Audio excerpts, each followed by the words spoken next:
hiikaatii naaf fidaa. Torbee kana keessa immoo har'a kan ilaallu hosaa'inaa torbee sadhumaa torbee dhukkubbiitti ce'uudhaaf abbichi yookaan gooftaan isaanii ni barbaada jedhaanii kana booda isinitti dubbatanii jedheeti dubbate. Gara Yerusaalem waan galluuf hundumti keenya immoo hiikamuu qabnaa jechuudha. Fakkeenya Si'ooliti. Fakkeenya mandara cubbuuti. Fakkeenya mandara gabrummaati. Harreshee haadhoo sana yaabbatee deeme. Kuni hiika mataasaa qaba. Hosaa'inaa Aariyaam, Hosaa'inaa Za'aariyaam maqaa Waaqayyootiin kan dhufu inni kan eebbifamedha. Hooshaa'i naa'i jedheeti dubbata. Hooshaa'i naa'i. Daa'imman kuni maaliif iyyuu dhoorki magaalaa jeeqaa jirutti jedhan.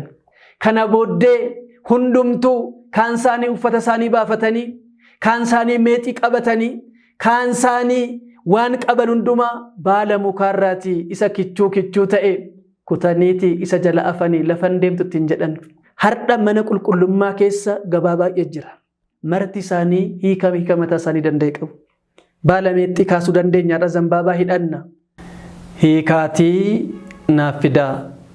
Wangeelaa Maatiyos boqonnaa 21 lakkoofsa 2 gubbaarratti. Maqaa Abbaa kan Ilmaa kan Hafuura Qulqulluu Waaqayyo tokko ameen. Samii samiirraa bu'ee qulqulleettee dubree Maariyaam irraa dhalatee jireenya bitaa sana keessaa du'a bara baraa sana keessaa gara mirga isaatti gara jireenya bara baraatti nu deebifate. Maqaa Abbaa kan Ilmaa kan Hafuura Qulqulluu Waaqayyo tokkoon ameen. Kabajamtoota abbootii luboota obboloota diyaaqonotaa maatii Waaqayyoo abbooliin harmooliin dargaggoo shamarooliin akkasumas daa'imooliin hundumti keessan bakkuma jirtanitti maqaa Waaqayyoo ulfaataa nageenya isaa bara baraatiin nagaan sin gaafadha. Maqaa Waaqayyootiin akkam bultanii akkam turtanii akkam sa'aatii kana geessanii ameen. Waaqni abboota keenya Waaqni qulqullootaa jaallatee sa'aatii kana waan nu laateef qalbii akka jijjiirrannuu fi dabalee umrii keenya irratti sa'aatii kana waan nu kenneef maqaan Waaqayyoo inni ulfaataa fi guddaan inni jiraataa bara baraa kan ta'e samiidhaan galafaatti ergamoota sanga namaatti galgalaa sanga ganamaatti kan galatomeef kan ulfaate nuuf haa ta'u. Waaqa deessee kan nuuf laatte baatee kan wajjin godaante harma durbummaa kan hoosifte qulqulleettiin qulqullootaa giiftee naati gooftaa qulqulleettiin dubreen Maariyaam. Uumaadhaa gaditti uumamtoota hundumaa olitti isheenis dhugumatti samiidhaan galafaatti ergamoota sanga namaatti galgalaa sanga ganamaatti bara dhageenya sammarraatti maqaan ishee kan kabajameef kan ulfaate nuuf haa ta'u. Hangafoonni ergamootaaf ergamoonni qulqulloonniif toloonni Waaqayyoos kennaa kan qaban hundumtuu akkuma kennaa isaaniitti akkuma Waaqayyo isaan kabajetti maqaan isaanii kan kabajamee fi ol kan jedhe nuuf haa ta'u. Maatii Waaqayyoo baga ayyaana guddaa ayyaana gooftaa gurguddaawwan sagalan keessaa tokko kan ta'e ayyaana Hosaa'inaa ayyaana daa'immanii ayyaana meexxiis jedhamee kan dubbatamu kanaan baga ittiin sin ga'ee baga ittiin nu ga'ee jechuu jaallatti miidiyaan Sootiriyaa. Egaa maatii Waaqayyoo akka eeyyamaaf jaalala Waaqayyootti mata dureen barumsa keenya walii wajjin barannu Wangeela Maatiyos boqonnaa 21 lakkoofsa 2 gubbaarratti hiikaatii naaf fidaa mata duree jedhu kaasnee guyyaa ayyaana kanaatiin wal qabsiifnee maaliin iccitiin as keessatti dubbatame kan jedhu wajjin barannaa. Hunduma keenya Waaqayyoon iccitii fagaate nu dhiyeessee isa nuti dogoggoruu kaane sirreessee isa qadaadame buqqisee isa dhokate mul'isee akka nu barsiisu jaalalaaf eeyyama isaa nuuf haa ta'u. Egaa manni kiristaanaa qulqulleettiin tokkittiin duuka bu'eetti fundumeetti kan taate Ortodoksii Tawaahidoon manni kiristaanaa keenya kuni waan hundumaa sirnaan yeroodhaan darbii darboodhaanis ta'ee qanuunaaf dogmaadhaan bareechitee meelchitees bareechitees qindeessitees haala nuu ta'uun haala nuu maluun akka tuni hubannuuni akkaataa hubachuu dandeenyuun kitaaba qulqulluu haala hundumaan tarreessitee nu qopheessitee jirti. Kanaaf sooma gooftaa keenya sooma guddaa kana keessatti torbeewwan jiran gadi bu'uurratti eegallee waa'ee mana qulqullummaatti galuu qiddist jennee lakkoofne yookaan qulqulleetti sana booda mukraabii itti aansinee immoo Matsaaguut itti aansinee Dabra Zayitii itti aansinee Gabriheerii itti aansinee Niqoodimoos. Torbee kana keessa immoo har'a kan ilaallu Hosaa'inaa torbee sadhumaa torbee dhukkubbiitti ce'uudhaaf kana hundumaa bareechitee manni kiristaanaa kan nu barsiistu Mana kiristaanaa qulqulleetti kana Waaqa nuu laateef galanni ulfinni waamicha maqaa isaatiif haa ta'u. Egaa torbee kana keessa kan lallabamu waa'ee warroota badan barbaadamuu keessatti dhuguma jalqabarraa kaasee ammarraatti waa'ee barbaadamuudha. Dhalachuu gooftaatii kaasee garaatti hafuu isaatii kaasee dhalachuu isaattis cuuphamuuf godaanuu isaa keessattis barbaadamuu tokkoon dhala namaatiif taasifamedha kan ilaallu.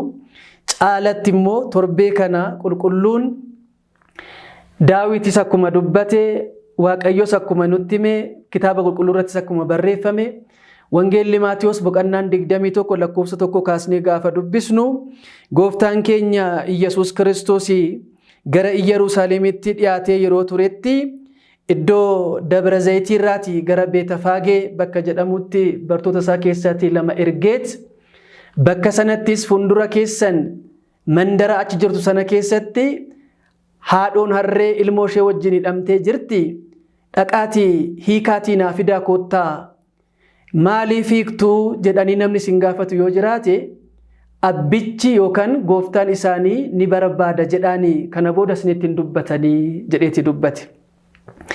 Egaa dhaggeeffadhaa mandara jedhee dubbateet wangeela Maatiyos kana gubbaarratti Maatiyos yeroo dubbatu gara Yerusaalemitti yeroo dhiyaatee ture jedha. Gara Yerusaalem jechuun gara magaalaa nageenyaatti gara fayyinni bara baraatti argamu fakkeenya Yerusaalem ishee samii kan taate biyya Yerusaalem maqaadhaan biyya lafaatti ishee moggaafamte kanatti achi gaafa dhiyaatu jechuun fayyinni keenya dhiyaachuudhaaf gara keenyatti gaafa dhufu ilaala. Iccitiiwwan gurguddaa tas keessa jira, waan baay'ee tas keessatti ka'ee jira. Waan baay'ee isaa kaasuu fi yeroon sagantaan kun itti darbu waan gabaabbatuuf wantoota muraasa kaasna malee oolanii buluudhaanii wantoonni baay'een as keessatti argamu saba Waaqayyoo.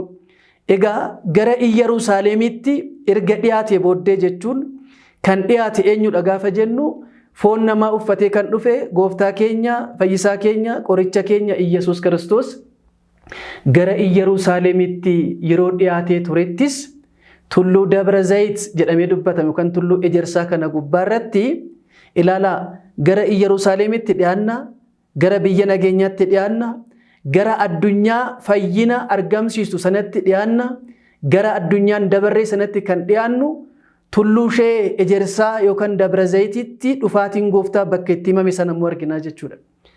Waa'een dhufaatii gooftaa himama taanaan gooftaatu dhufa waan ta'eefi warra gaarii hojjetaniif akka gaarummaa isaaniitti waa'ee magaalaa fayyinaa sanatti galuu waan barbaachisuuf gara magaalaa fayyinaa gara magaalaa ishee jiraattuu kan hin dabarre sanatti galuu waan nu barbaachisuu fi Dabra Zayitii irraatii kaasee jedheeti sirnoonni adeemsa dubbii fayyinaa keessatti ilaala. Waa'ee dhumaatii addunyaa nutti hima.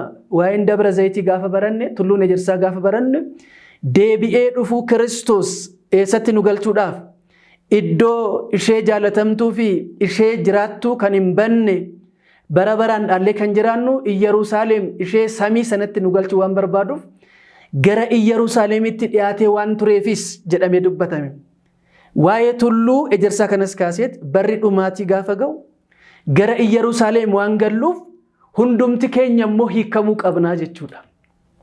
Hidhaa cubbuurraatii hiikamneet, hidhaa seexanaarraatii hiikamneet, hidhaa diinaa jalaatii hiikamneet gara gooftaa keenya fayyisaa keenya Iyyasuus Kiristoos gara iddoo inni addunyaan kun erga uumamtee booda qopheesse sanatti akka galluudhaa fi bakka sanatti immoo warroota hidhaman sana hiikuudhaan fakkeenya waan ka'ee fi ilmoo harree fi haadhoo ishee wajjin hidhamtee kan jirtudha. Haadhoonis hidhamteetti, ilmoonis hidhamteetti. Addunyaan kun bara ooritiidhaa jalqabee hamma gooftaan keenya fayyisaan keenya Iyyasuus Kiristoos addunyaa kanatti dhufutti Addaamii fi Hewaan sanyiin isaanii ijoolleen isaanii hundumtuu garbummaa daabiloos jalatti hidhamanii akka jiran nutti mul'isuudhaaf. Kanaaf bakka sanattis deemaa ittiin jedhe bartoota 2 achi keessatti ergee jechuudha.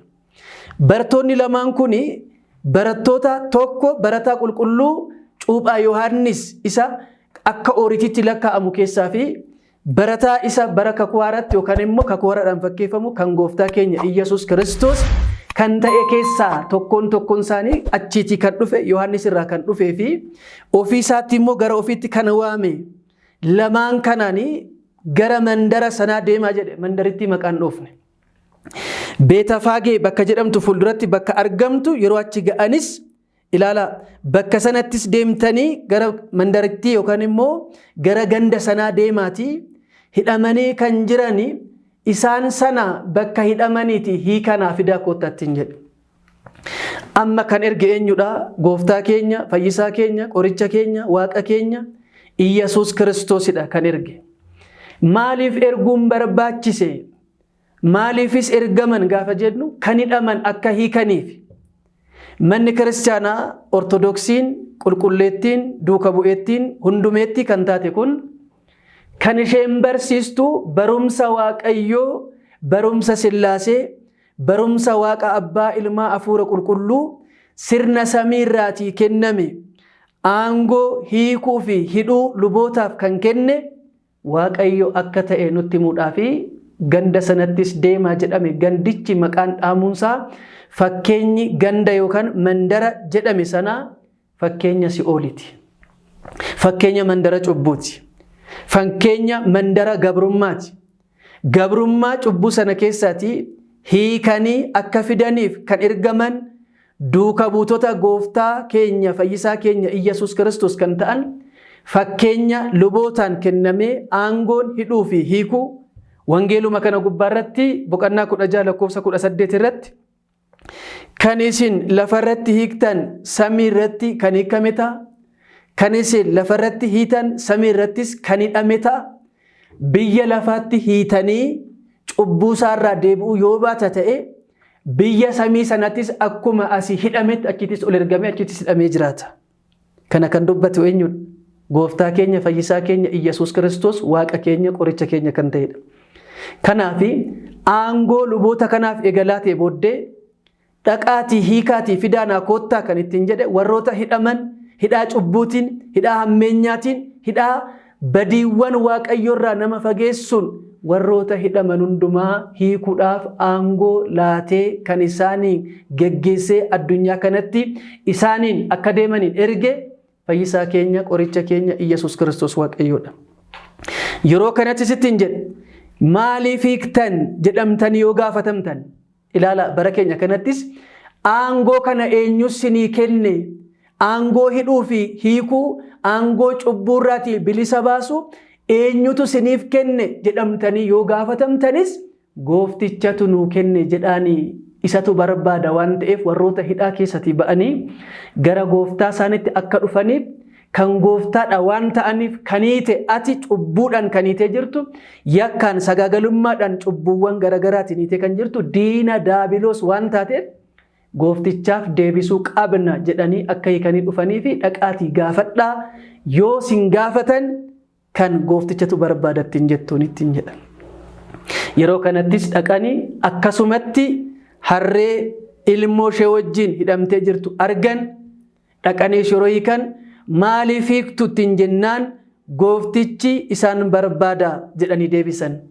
Kanaaf aangoo hidhuu hiikuu keessatti abbootiin lubootaa yeroo hiikan yoo agartanii yeroo dhumarratti cubbuu keessan isa beektanis otoo hin beekinis kan hojjettan ija jabinaanis akkasumas garraamummaadhaan kan hojjettan hidhaa cubbuu kanarraati eenyu sinaa hiiku nuun jedhu Waaqayyo sinaa hiiku አውቃችሁ በድፍረት ሳታውቁ በስህተት ሰይጣን በሸመቀው መንፈስ ቅዱስ ባወቀው እግዚአብሔር ከማይሰራ ኃጢአት ይፍታችሁ ነው እንጀደችሁ አርግተኒ ሂዳ ጩቡራ Waaqayyo isinaa hiiku maaliif kan isaan erge qabatanii dhamale aangoo mataa isaaniitiin hiikuu hin deemne waan ta'eef kanaaf hiikanii fidanii dhufan hidhaa cubbuurraati hiikanii fidanii yoo dhufan kan eenyu akka ta'an eenyu akka irra bulummoo asumatti argina jechuudha deebinee yeroo kanattis gara Yerusaalem yeroo deemu mana qulqullummaatti bira hamma ga'utti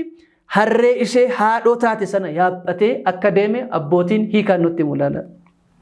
Harree ishee haadhoo sana yaabbatee deeme. Mana qulqullummaa yeroo naanna'u harree ishee ilmoo taate yookaan immoo wuruncaa kan taate sana bukuruu kan taate sana ishee immoo yaabbateet mana qulqullummaa sana naanna'e kuni hiika mataasaa qaba. Gooftaan keenya fayyisaan keenya Iyyesuus Kiristoos harreen haadhoo kuni bara kakuu moofatiin fakkeeffamte yookaan immoo kakuu moofatiin harreen isheen ilmoo taate kanii ittiin fe'amne fe'iisa kan hin barre wangeelaan fakkeeffamti hamma mana qulqullummaatti ittiin dhufuunsaa sirna raajonni dubbatan sana otootiin balleessin maal jedheeti dubbateera. Kanaaf ani waan raajonni dubbatan sana balleessuuf diiguuf otoo hin ta'in cimsuufin dhufe waan ta'eef qulqulluun Phaawulosis bu'uurri keenya bu'uura raajotaaf bu'uura duuka bu'uutaadha jedhee akkuma dubbate Efesoon boqonnaa 2:20 gubbaarratti. Kanaaf harrittii sana yaabbatee yeroo dhufaatii jiru maaliif kan cubbuurraatii bilisa ba'e nama cubbuurraatii deebi'ee abbootiin qannoonaa kennanii cubbuurraatii bilisa baasisan bultoo Waaqayyoo akka ta'uudha jechuudha.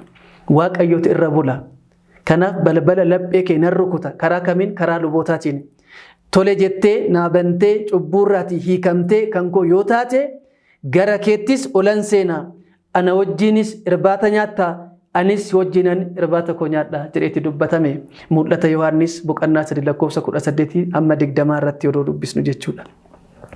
Hiikamneet luboonni yeroo hiikan hidhaa cubbuurraa yeroo nu qulqulleessan cubbuu keenyarraa hiikamne gaafa qulqulloofne qannoonaa sana gaafa fudhanne fooniif dhiiga Waaqayyoo fudhanna miti saba Waaqayyoo fooniif dhiiga Waaqayyoo nama fudhate eenyutu keessa jira Waaqayyo Iyyesuus Kiristoos maaliif foon koo kan nyaate dhiiga koo kan dhuge ani isa wajjinan jira innis ana wajjin jira kanaaf hidhaa cubbuurraa bilisa yoo ta'e Waaqayyootu isa keessatti lapheensaa Waaqayyoodhaaf teessoo qaamni isaa Waaqayyoodhaaf dunkaana isaa ta'e waan jiraatuuf Waaqayyootu irra bulee jiraata. Kanaaf hamma mana qulqullummaatti kitaaba ooriitii sana sirna sana ton dagatin sirna abbootii hundumaa raawwatee sirna dhagna qabannaa raawwatee sirna ooriitiidhaan aarsaan raawwatamu sana hunduma isaa haati isaa qabattee xiqqummaadhaan fudhattee akka deemaa turte mana qulqullummaatti ittiin dhufe. Mana qulqullummaa bira erga ga'e booda sirni ooriitii sun hamma asiitti jedhee isaan hin fidaa dhufe. Warra Yerusaalem keessa turan warra Ayhuudota turan warra bara ooriitiitiin qofa jiraachuun kan danda'amu seera Musee qofaan jedhaman hamma mana qulqullummaatti erga fideetii booddee harree ishee ilmoo taate bukuruu sana yaabbate amma wangeelatti ceetutti hin jedhe. Wangeelatti yeroo ce'u wangeela sana mana qulqullummaa sanatti naanna'e. Daandii gubbaarratti yeroo isaan dhufan harritti yaabbate yeroo dhufu baay'eewwan Israa'eloota keessattuu daa'imman dugda haadha isaanii gubbaarra jiran karree waggaa 2 fi waggaa 2 gadi ta'an Hosaa'inaa Aariyaam Hosaa'inaa Za'aariyaam maqaa Waaqayyootiin kan dhufu inni kan eebbifameedha maqaa Waaqayyootiin kan dhufu inni kan eebbifameedha jechaati dubbachaa turan. Jechi Hosaa'inaa jedhu kun hiika isaatti gaafa dhufnu afaan warra Ibrootaatiin yookaan immoo Ibraayistiidhaan Hoshaa'ii Naa'i jedheeti dubbata. Hoshaa'ii Naa'i. Hoshaa'ii jechuun fayyisi jechuudha. Naa'i jechuun maaloo jechuudha. Tokkos immoo amma jechuudha jedhaniiti jechoota lama jechoota warra Ibrootaa jecha lamarraa Hoshaa'ii hi Naa'i jedhamee dubbatamu kana Hoshaa'ii kan jedhu fudhataniit fayyisi kan jedhuun hiikaniit Naa'i isa jedhu kan immoo maaloo yookaan immoo amma jechuudha. Kanaafuu amma fayyisi maaloo fayyisi jedhanii hiikatti laatu.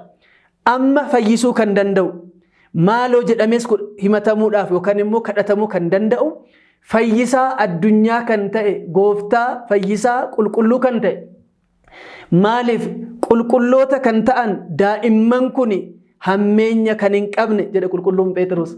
Hammeenya kan hin qabne akka daa'imman amma dhalateen sanatti dubbii aannan sagalee isaa kana mee hawwaa jedheeti dubbateera laala. Hammeenya kan hin qabne akka daa'imman amma dhalatanii sanatti dubbii isaa aannan sagalee isaa kana mee hawwaa akka daa'imman amma dhalatan aannan hawwan sanatti dubbii aannan sagalee isaa ta'e kan hawwaa jedhe tokkoffaa Phexros boqonnaa 2:1 gubbaarratti.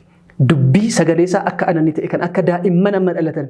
Kanaaf qulqulluun Daawitis boqonnaa 8 yookaan immoo faarsaa 8:2 gubbaarratti daa'imman keessaati daa'imman harma hodhanirraati aarsaa galataa ofii keetii qopheeffatte diinota kee qaanessuudhaaf jedhame. Misbaakiin yookaan immoo galata kana gubbaarratti gaafni qiddaasii har'aa kun kan ittiin dubbifamu, misbaakiin kan ittiin dhagahamu, misbaakii afaan daa'imman amma reefu dhalatanirraati laphee isaanii keessaatii afaan galataa dhangalaaste. Maal jechuudha kuni?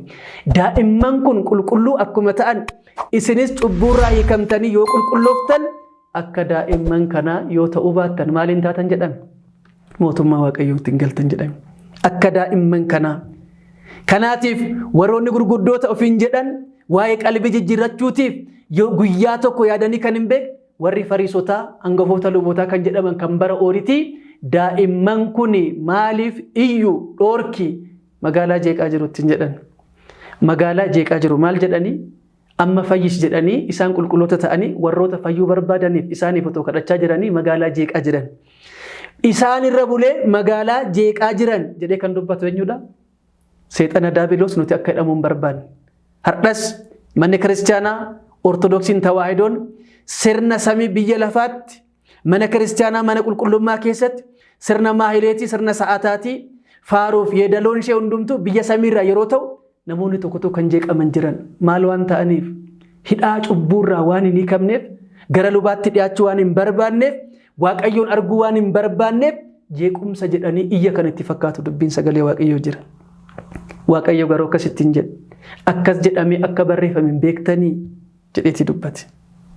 Kuni akka jiru darbee kitaaba keessanitti akka barreeffame jalqabas akkuma dubbatame torbee darbee waa'ee Niqoodimoos gaafa kaasnu Niqoodimoosini lammaffaa dhalachuutu isin barbaachisa. Maal ta'u? Daa'imummaa Waaqayyoorraati ilmummaa argachuu jechuudha. Dhalachuun daa'imummaadhaan qulqullummaadhaan argachuu isin barbaachisattiin jenna. Kun akkamitti ta'uu danda'a jedhe. Akkamitti ta'uu danda'a? Kuni manni kiristaanaa Ortodoksiin ilaalchaa fi bartee biyya lafaa foonummaaf dhiigummaatiin akka hin taane gooftaan keenya fayyisaan keenya Iyyasuus Kiristoos yeroo barsiisu hafuuraa fi bishaan irraatii deebitanii yoo dhalattan jechuun ilmummaa daa'imummaa Sillaasee yoo argattan. Kanaaf daa'imman kuni Niqoodimoos irraatii dhufnee gaafa kaasu Niqoodimoos akka dhalate akkuma Kiristoosiif ragaa ba'e waa'ee Kiristoos akkuma dubbate sanatti waa'ee Kiristoos maaloo amma fayyisi jedhanii kan dubbatan daa'imman kun warri akka Niqoodimoos daa'ima ta'anii waan dhalatanii fi daa'imman dugda haadha isaanii fi harmee hodhan kun afaan galataa kana baasnaan akkan dubbanne dhoorkittiin jedhan ilaala. Akkan dubbanne dhoorkittiin jennaan daa'imman kana dhoorkitu taanaan dhagaan Biitaaniyaa ka'anii akkanaa fi waaqa aarsaa galchan hin beektanitti jedhe. Maaliif? Uumaa hundumaa kan ta'e, fayyisaa hundumaa kan ta'e, addunyaa fayyisuudhaaf kan dhufe fayyisaan keenya qorichi keenya Iyyasuus Kiristoos kana booddee hundumtuu kaan isaanii uffata isaanii baafatanii kaan isaanii meexii qabatanii kaan isaanii waan qaban hundumaa baala mukaarraatii isa kichuu ta'e kutaniiti isa jala afanii lafan deemtu ittiin jedhan. Saba Waaqayyoo nugusni isaanii mootiin isaanii amma fayyisi yaa gooftaa yaa mootii amma fayyisi amma nu baraari jedhanii akkuma dubbatan biyya mootii isaanii jaallatanii wayaa baafatanii kabajatan. Biyya mootii isaanii ati lafan deemtu jedhanii jaallatanii faarfatan. Sodaatanii kan isaaf iyyan otoo hin ta'in jaallatanii kan faarfataniif uffatarraa baasee karree otoo hin ta'in uffata baafatanii irra jedhu kan ittiin jedhanii magaalaan mootii akkanaa qabdu kan akkamitti jaallatamteedha. Yerusaalem magaalaa akkasii turte. Magaalaan mootummaa Waaqayyootti hin gallus jaalala qabnu waan hundumaa qabnu Waaqayyoof dabarsinee yeroo laannu argisanii. Waaqayyoon argachuu kan dandeenyu waan aarsaadhaaf ta'u waan qabnu sana dabarsinee yeroo laannu. Waan hunduma keenya cubbuu keessaatii baanee hidhaa cubbuurraatii hiikamne waan aarsaadhaaf ta'u waan hundumaa yoo dhabne kan qabnu keessaa uffata isaanii baafatanii kennan. Kaan isaanii baala meexii kana kutanii kennan. Baalli meexii yookaan immoo meexiin maal akka ta'e fakkeenyaan kitaaba qulqulluu keessatti bakkeewwan garagaraatti barreeffamee hiika hedduu qaba. Saba Waaqayyo sana booddee gara mana qulqullummaatti ol seene. Hardhas mana qulqullummaa keessatti hin daldalu ture. Hardhas mana qulqullummaa keessatti hin bitu ture. Hardhas mana qulqullummaa keessatti hin gurguru ture.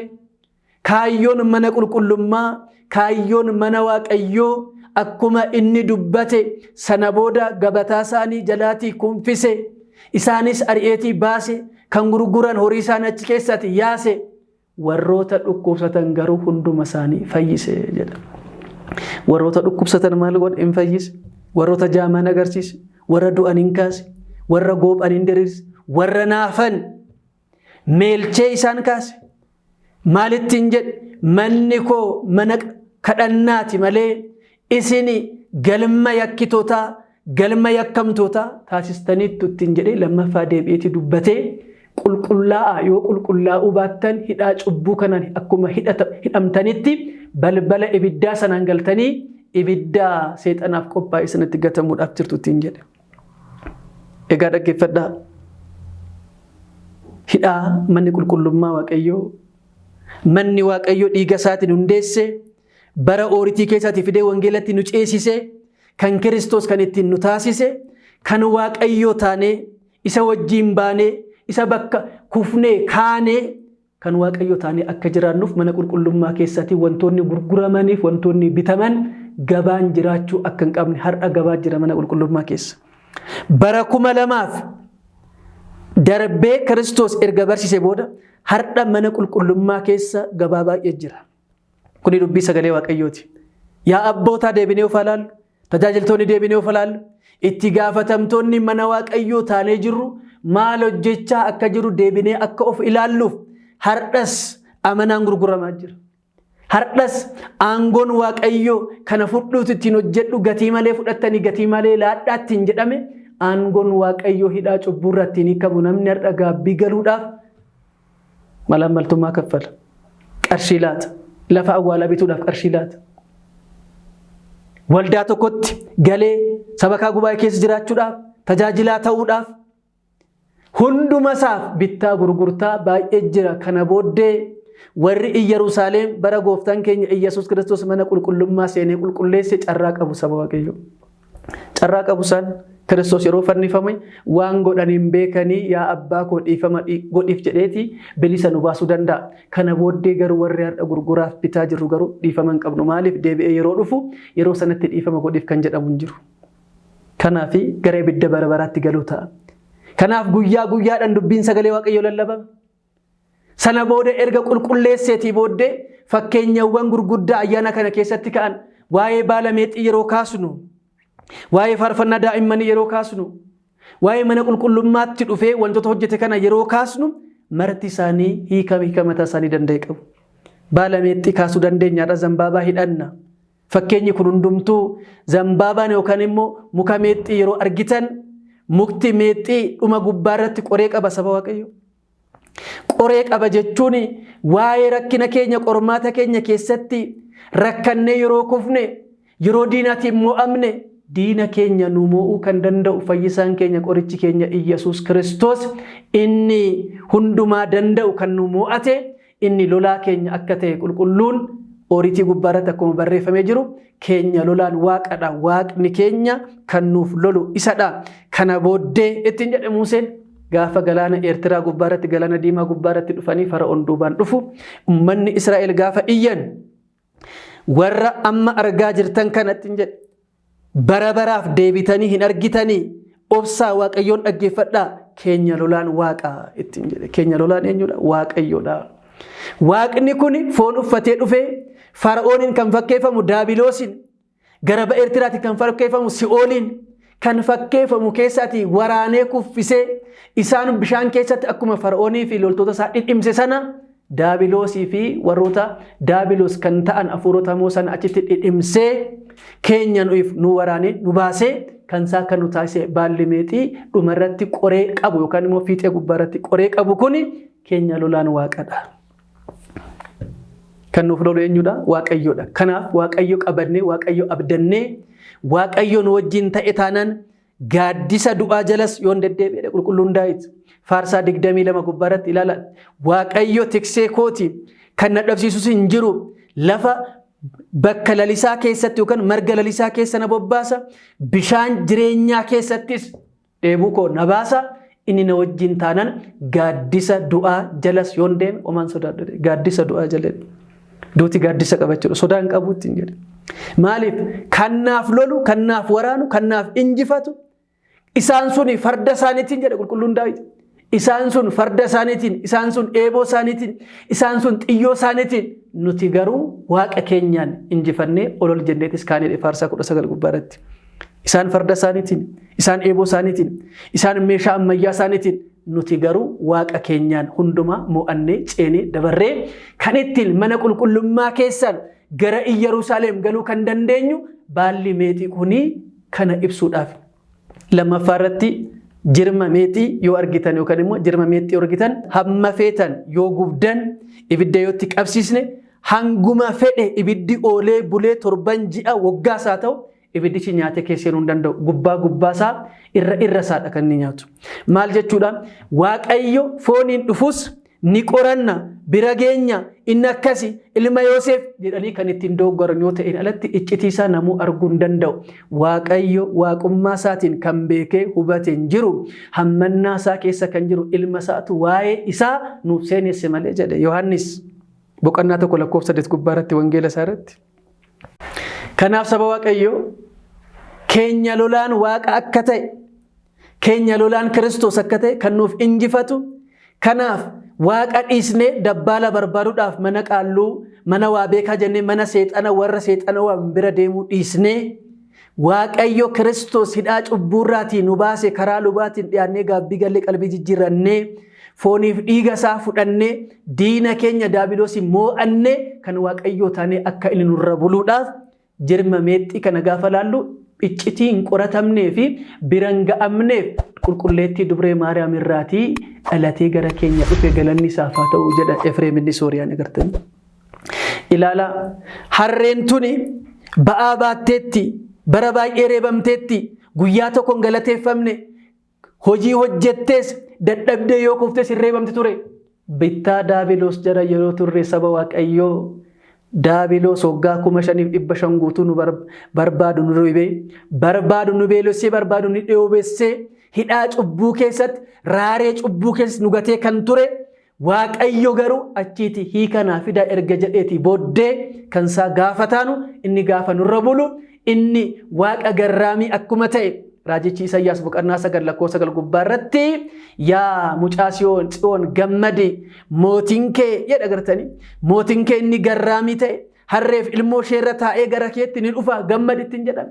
Kanaaf mootonni biyya lafaa farda saragallaa ta'anii beekamoo kan ta'anii waraananii hoogganamanii meeshaalee waraanaa gurguddaa qabatanii yeroo dhufan mootii Yerusaalem mootii garraamii kan ta'e gooftaan keenya fayyisaan keenya Iyyasuus Kiristoos gad of qabummaadhaan harree yaabbateedha kan hin dhufe.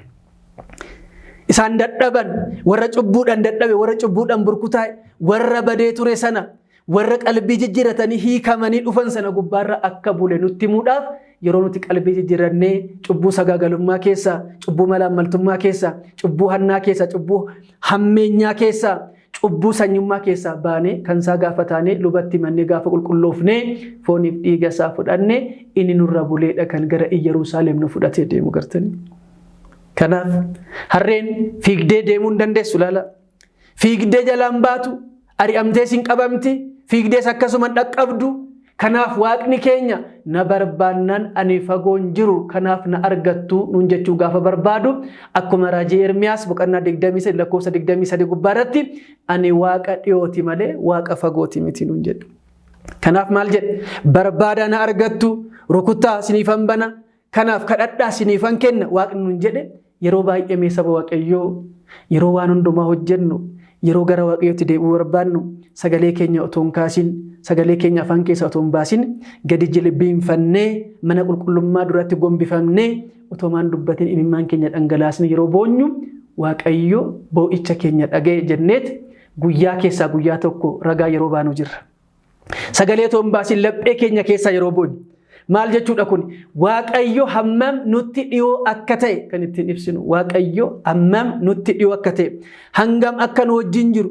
Kanaaf waaqni keenya tiksee guyyaa halkan immoo waardiyyaa argitanii tikseedha guyyaa halkan immoo rafu waardiyyaa tikee nama barbaade guyyaa yoo eegaa ole galgala irra fadhiise inni garuu guyyaas tikee guyyaatis halkanis immoo waardiyyaa keenya kan ta'e kan nu eegu hirrafu jedhamee akkuma dubbatame waaqni keenya ani isinirraa fagoon jiru maaf deemtanii mana seexanaatti deebitanii maaf mana qaalloo ettanii mana waa beekaa ettanii mana seexanaatti qabeenya keessaniif jireenya keessan hundumaa fixxanuun fayyitanii kanaaf koottaa ani fagoon jiru gaafa nuun jedhu harree sana yaabbatee gara keenya dhufe. Kanaaf ani kan keessanii sin dhiyoon jira fagaadheen deemu.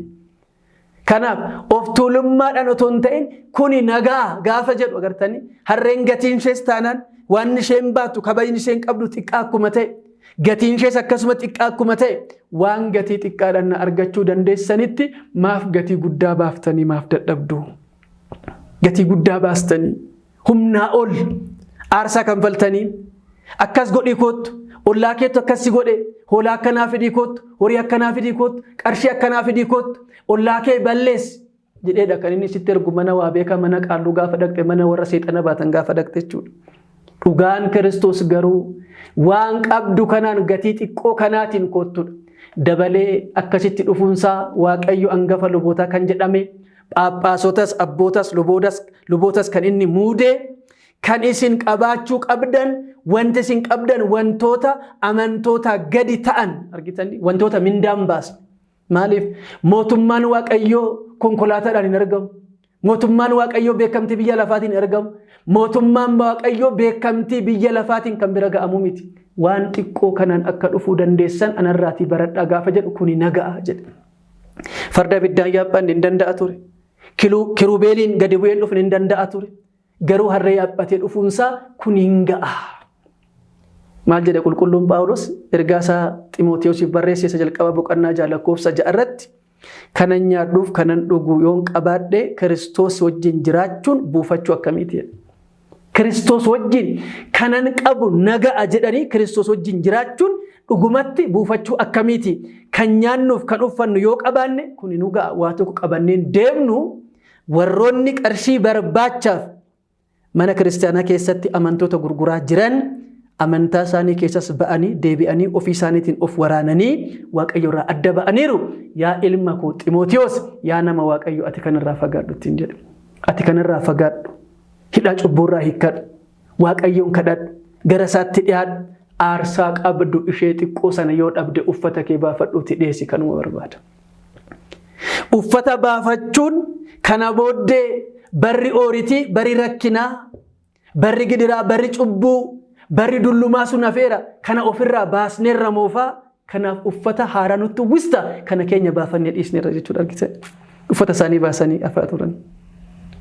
Kanaaf kana booda si uffannaa maal jedhe qulqulluun Phaawulos warri cuuphamtan Kiristoosiin uffattanii jirtu jedhe moofaa sana ofirraa baasaa haaraa kan ta'e Kiristoosiin uffadhaa kana booddee garbichi hin jiru argitanii hiikamneera waan ta'eef garbi hin jiru gooftaan hin jiru Ayhuud hin jiru Roomaan hin jiru Giriik hin jiru dhiirri hin jiru durbi hin jiru Kiristoosiin tokko hin jenne kana booda garbummaan hin jiru hiikamtanittu hiika kana keessatti immoo deebitanii cubbuu sanatti akka hin galle hidhaa cubbuu kanan akka hin qabamneef waanjoo cubbuu sana jalaa bilisaan akka jiraattaniif bilisummaa siin baaseera deebitanii waanjoo kanan akka hin qabamne Galaatiyaa boqonnaa 5 gubbaarra saba Waaqayyo kanaaf nu hiikee kan saanu taasisee lolee nu injifatee mana qulqullummaatti nu galchee cubbuu keenyarraa akka hiikamnuuf lubootaan gara isaatti akka dhiyaannu taasisee ofiisaadhaa guyyaa tiksee ta'ee halkan waardiyyaa ta'ee nu eegee fagoon jiru si wajjinan jira nuun jedhee amma immoo kunoo kana caalaa siniifan dhukkubsadha nuun jedhee borummoo nu dhukkubsachuudhaaf torbee dhukkubbitti dabarra. Amma nu hiikeera kanaanis sin hin geenyemii nuun jedhe kanaanis naan fayyineemi kanas immoo ganaan sinii fudhadha fannoottiin sinii ba'a. Kanaaf maatii Waaqayyoo nu barbaadee Yerusaalem gubbaarratti bakka jireenya bara baraatti gaafa dhufaatii lammaffaa tulluu Dabra Zayitii jala akkuma jedhame tulluu Ejersaa waa'ee dhufaatii isaa arginee duuka buutonni yookaan immoo ergamoonni yookaan luboonni dhaqanii hidhaa cubbuurraa nu hiikanii gara isaatti yoo dhufne qulqulloofnee inni nu wajjin ta'ee inni nurra bulee akkuma harree sana yaabbate inni nurra laphee keenyarra bulee kan isaa gaafa taanu hundumtuu nu kabajee hundumtuu faarfatee aarsaa nu dhiyaate nutis biyya lafaa dhiisne kan biyya samii faarfachaa maaloo amma fayyisi maaloo amma nu oolchi nu fayyisi samiirraa kan dhufte hosaa'inaa jennee safaarfachaa samii irraatii dhufte maqaa waaqayyootiin kan dhufu inni waaqayyoodha isa dhageenya jennee mana qulqullummaatti bara ooritii keessatti aarsaa ooritii keessaa baanee Kiristoosin nyaannee isa wajjin jiraannee daldala mana qulqullummaa sana keessaatti dhiisnee kansaa qofa taanee uffata keenya moofaa sana baafannee haaraa Kiristoosin uffannee isa nyaannee isa dhugnee amma Kiristoos wajjin maal goonu kansaa eegataanee booda waa isaatti yaadda'utti kaana jechuudha. Waa isaa yaaddofna. Maaliif kan nu jaallate jaallanna isa wajjin jilbiinfanna isa wajjin reebamna isa wajjin hadhooftu sana dhuguudhaaf torbee dhukkubbii kana egaati borurraati jalqabna maaliif amma kan yaaddofnuuf diina keenya fotoon ta'in kan nu jaallateef yaaddofna. Kanaaf ayyaana kana eebbisee guyyaa kanaan nu geessisee sagalee kana kan nu dhageessisee waaqni qulqullootaa waaqni duuka bu'ootaa waaqni tolootaa ilmi dubree Maariyaam gooftaan keenya fayyisaan keenya Iyyesuus Kiristoos qorichi keenya hunduma keenya waan nu jaallateef maqaan isaa kan galatoomiif kan ulfaate nuuf haa ta'u. Deesseessa kan nuuf laatte dhugumatti haati waaqayyoo haati qulqullootaa haati hunduma keenya qulqulleettiin dubree Maariyaam uumaadhaa gaditti uumamtoota hundumaa olitti maqaan ishee baraan gabaraatti kan kabajame nuuf haa ta'u. Ulfaataa fannoo isaa ittiin ufannifamee dhiiga isaatiin nu qulqulleessee chaappaa nu taasisee kan isaa nu taasisee mallattoo fayyinaa kan nu taasise kan nuuf kennu ulfaataa fannoo isaatiifis galanni haa ta'u. Hiikaatii naaf fidaa wangeela Maatiyos boqonnaa 21 lakkoofsa 2 waaqayyoon hamma dhumaatti mana isaa keessa nu haa jiraachisu dhuma keenya nuuf haa miidhagsu wal bira nu haa jiraachisu.